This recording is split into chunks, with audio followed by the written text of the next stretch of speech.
যাদের সমাজে তেমন কোনো সাপোর্ট নেই, বলা যায় সমাজের এতিম সদস্যরা, ক্ষমতা থাকলে আপনি তাদেরকে যা মনে চায় করতে পারেন, অপমান করতে পারেন, মারতে পারেন, কাটতে পারেন, ইত্যাদি ইত্যাদি। এবং যেহেতু তাদের কোনো গার্ডিয়ান নেই, ফ্যামিলি নেই, গোত্র নেই, পুলিশ, জাস্টিস, সরকার কিছুই নেই, তার কোনো প্রতিরোধ ব্যবস্থা নেই, সে এখানে একা।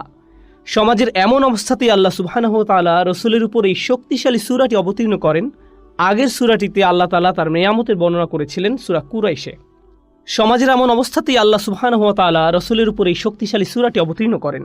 আগের সূরাটিতে আল্লাহ তাআলা তার নেয়ামতের বর্ণনা করেছিলেন সূরা কুরাইশে, কোনো ধরনের সতর্কতামূলক কিছু সেখানে ছিল না।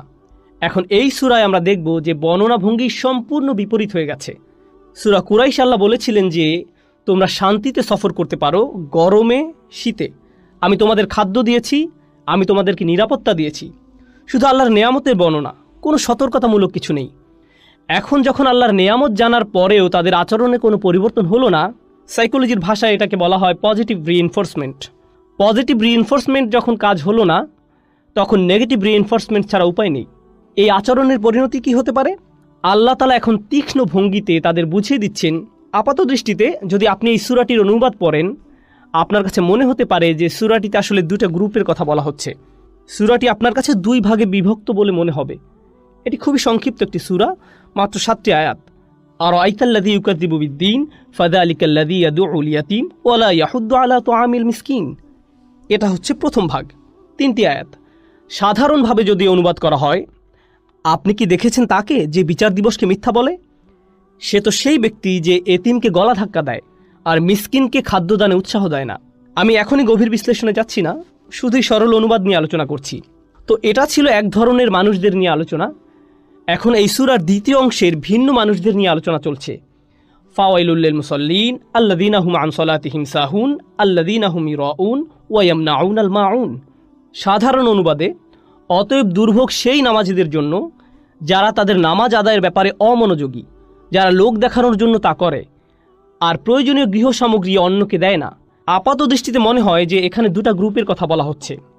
যখন আমরা সূরাটি গভীরভাবে পর্যালোচনা করব, তখন আমরা দেখব যে এটা আসলে একটি গ্রুপের কথা বলা হচ্ছে, একটি গ্রুপের কথা বলছে। এবং ইনশাআল্লাহ আমরা সূরাটির প্রথম ভাগ এবং দ্বিতীয় ভাগের ভিতরে একটা কানেকশন খোঁজার চেষ্টা করব। লক্ষ্য করে দেখুন, সূরাটির প্রথম ভাগে যার কথা বলা হচ্ছে পরিষ্কার যে সে বিশ্বাসী নয়, কিন্তু দ্বিতীয়ার্ধে যাদের কথা বলা হচ্ছে তারা নামাজ পড়ছেন। সেটা ঠিক যে তারা লোক দেখানো নামাজ পড়ছে বা নিজেকে জাহির করার সস্তা বানাচ্ছে, কিন্তু তারপরও অ্যাটলিস্ট তারা নামাজ পড়ছে। তাই মনে হয় যেন নিশ্চয়ই এখানে বিশ্বাসীদের কথা বলা হচ্ছে। খেয়াল করুন, আমি বলেছিলাম যে কোনো কোনো আলেম বলেন যে সূরাটি মাদানী সূরা, আবার কেউ কেউ বলেন যে সূরাটির দ্বিতীয় অংশ মাদানী, কারণ এখানে দেখা যাচ্ছে যে মানুষেরা নামাজ পড়ছে এবং লোক দেখানো কাজ করছে, অর্থাৎ মুনাফিকি। আর আমরা জানি যে মুনাফিকি মক্কার কোনো সমস্যা ছিল না, বরং এটা মদিনার সমস্যা ছিল। এই বিষয়টি বিবেচনা করে কেউ কেউ বলে থাকেন যে এটি একটি মাদানী সূরা, অর্থাৎ মনে হয় যেন সূরাটির প্রথম অর্ধ কাফেরদের সম্পর্কে বলছে এবং দ্বিতীয় অর্ধেক মুনাফিক সম্পর্কে বলছে। যদিও আলেমদের এই মতটি একটি গ্রহণযোগ্য মত, এই বিষয়ে অধিক গ্রহণযোগ্য ও যৌক্তিক মত হচ্ছে যে এখানে সামগ্রিকভাবে সূরাটিতে কুরাইশদের সম্পর্কেই বলা হচ্ছে। আমরা যখন সামনে আরও গভীরভাবে বিষয়টি পর্যালোচনা করব, তখন বিষয়টি আমাদের কাছে আরও স্পষ্ট হবে ইনশাআল্লাহ। এর আগে আমাদের আরও কিছু বিষয় বুঝতে হবে। কয়েকটি সূরা আগে রাসূলুল্লাহ সাল্লাল্লাহু আলাইহি সাল্লামকে সুন্দরভাবে একটি জিনিস বোঝানো হয়েছে। বিষয়টি নিয়ে কয়েক সপ্তাহ আগে আলোচনা হয়েছিল। আয়াতটি সূরা 3-এর। আল্লাহ সুবহানাহু ওয়া তাআলা কয়েকটি বিষয় বোঝানোর পর শক্তভাবে বললেন, ফামা ইউকাযযিবুকা বা'দু বিদ্দীন। এত যৌক্তিকভাবে বোঝানোর পরেও আর কি বাকি থাকে যে কেউ দিনের ব্যাপারে তোমার বিরুদ্ধে মিথ্যা বলবে? আল্লাহ তাআলা বোঝাতে চাচ্ছেন এই সূরার আর্গুমেন্ট এত শক্তিশালী যে আর কারো দিনের ব্যাপারে তোমার বিরুদ্ধে মিথ্যা বলার কোনো কিছু বাকি থাকে না। বিষয়টি নিয়ে আমরা সূরা 3-এ বিস্তারিত আলোচনা করেছি। কিন্তু মানুষ যখন নীতিতে একেবারে তলানিতে গিয়ে পৌঁছায়, তখন সবচেয়ে পাওয়ারফুল আর্গুমেন্টেও তার তেমন কাজ হয় না, অন্তরে প্রভাব ফেলে না। তাই এখন এই সূরা শুরু হচ্ছে এই কথা বলে যে আরাআইতাল্লাযী ইউকাযযিবু বিদ্দীন। সেখানে আল্লাহ বলেছিলেন ফামা ইউকাযযিবুকা বা'দু বিদ্দীন। এখানে আল্লাহ বলছেন আরাআইতাল্লাযী ইউকাযযিবু বিদ্দীন। দুইটি আয়াতের ভাষা খুবই কাছাকাছি। প্রথমটিতে বলেছিলেন আর কি অজুহাত বাকি থাকে যে তারা দিনের ব্যাপারে মিথ্যা বলবে। পরেরটিতে আল্লাহ সেই একই রাসূলের প্রতি বলছেন। আর হ্যাঁ, প্রথম আয়াতটিতেও আল্লাহ তাআলা রাসূলের প্রতিই বলেছিলেন ফামা ইউকাযযিবু কা। এখানে কা দ্বারা রাসূলুল্লাহ সাল্লাল্লাহু আলাইহি সাল্লামকে বোঝানো হচ্ছে। এই সূরাতে প্রথম আয়াত আরাআই তা, এখানে তা দ্বারা একইভাবে রাসূলুল্লাহকে বোঝানো হচ্ছে। তুমি কি দেখেছো সেই ব্যক্তিকে? মানে হে নবী, তুমি কি সেই ব্যক্তিকে চেনো যে দিনের ব্যাপারে মিথ্যা বলে? এত চমৎকার সব যুক্তি দ্বারা বোঝানোর পরও অকৃতজ্ঞতার কত উচ্চ লেভেলে সেই ব্যক্তি পৌঁছেছে। এত কিছুর পরেও সে দিনের ব্যাপারে মিথ্যা বলছে। কত নিচু মন মানসিকতার পতন ঘটেছে তার। আল্লাহ এই সূরাতে প্রকাশ করবেন এই ব্যক্তি কিভাবে নিম্ন থেকে নিম্নতর মানসিকতার এই পর্যায়ে পৌঁছেছে। সূরা ৩-এ আল্লাহ শুধু সতর্ক করেছিলেন সুম্মা রাদাদনাহু আসফালা সাফিলিন, মনে আছে নিশ্চয়ই আপনাদের, নিচ থেকে নিচতর। এখন এই সূরাতে আল্লাহ উদাহরণ দিয়ে দেখিয়ে দিবেন।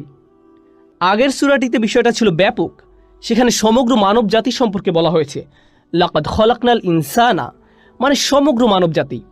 কিন্তু এই সূরা আসছে শুধু কুরাইশদের নিয়ে, এবং রাসূলকে জিজ্ঞেস করা হচ্ছে তুমি কি দেখেছিলে? এখন রাসূল দেখেছেন কি? তিনি নিশ্চয়ই সমগ্র মানবজাতি দেখেননি, তিনি দেখেছেন শুধু কুরাইশদের।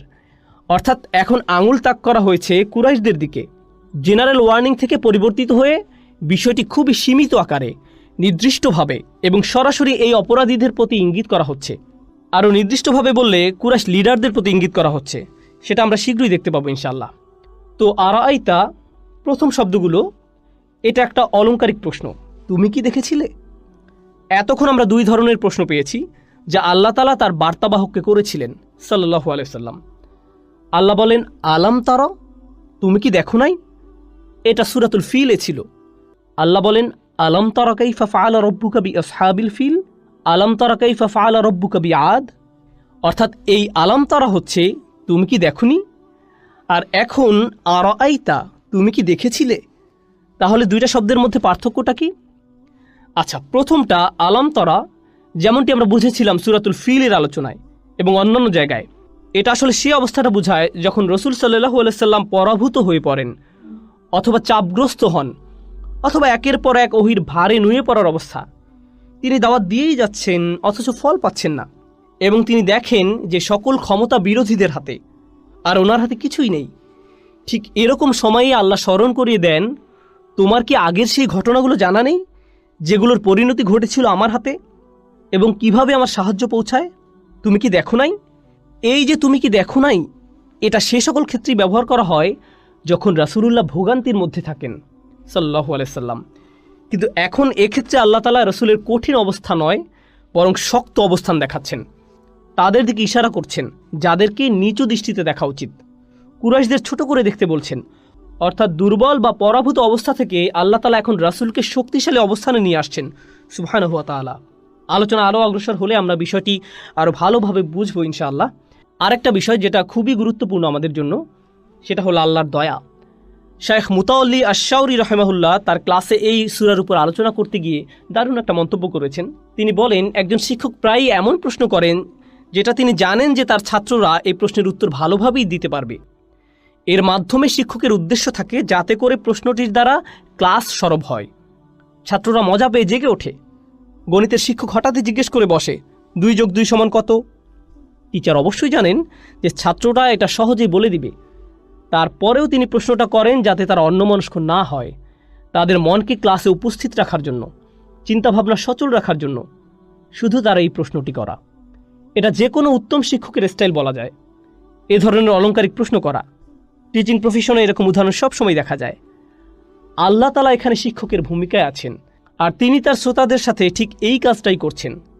শ্রোতার মধ্যে রাসূল সাল্লাল্লাহু আলাইহি সাল্লাম নিজেই একজন। আর আশ-শাওকানী রাহিমাহুল্লাহর মত অনুযায়ী কুল্লু যী আকলিন, প্রত্যেক মানুষ যার বিবেক আছে সকলের প্রতি আল্লাহ এই প্রশ্ন করছেন, তোমরা কি দেখোনি?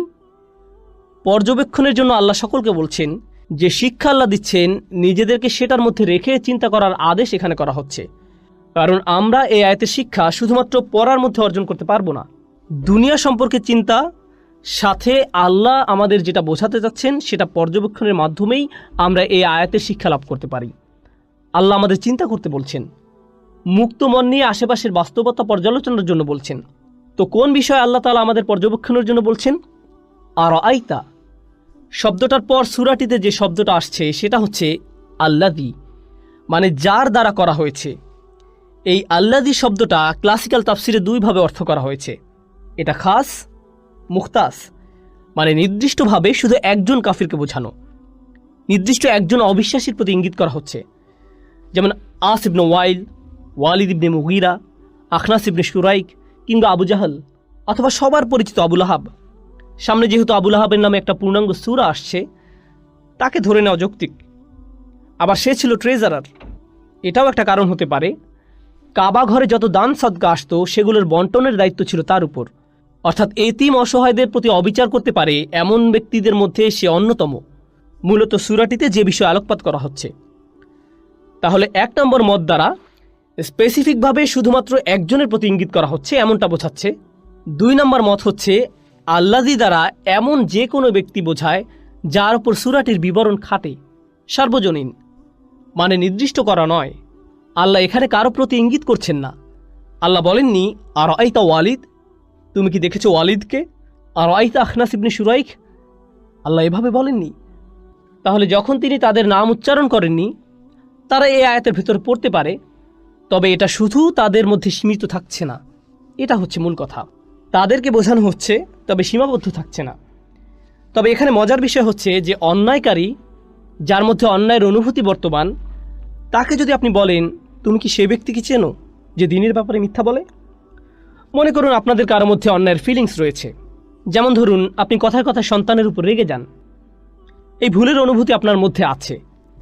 এখন আমি সবার সামনে বললাম, জানেন কিছু মানুষ তাদের সন্তানদের সাথে খুবই বাজে ব্যবহার করে, তো আপনি সাথে সাথে চিন্তা শুরু করবেন তাকে কে বলল, অথবা আমাকে বলে উঠবেন আপনি আমার দিকে তাকিয়েও কেন বলছেন, অথচ আমি আপনার দিকে তাকিয়ে বলছি না। তারপরেও আপনার মনে হবে আমি আপনার দিকে তাকিয়ে বলছি। কেন? কারণ আপনার মধ্যে আপনার কৃত অন্যায়ের অনুভূতিটা বিদ্যমান আছে, আর আপনি নিজেই সেটা প্রকাশ করে দিচ্ছেন। হ্যাঁ, নিজেই সেটা প্রকাশ করে দিচ্ছেন।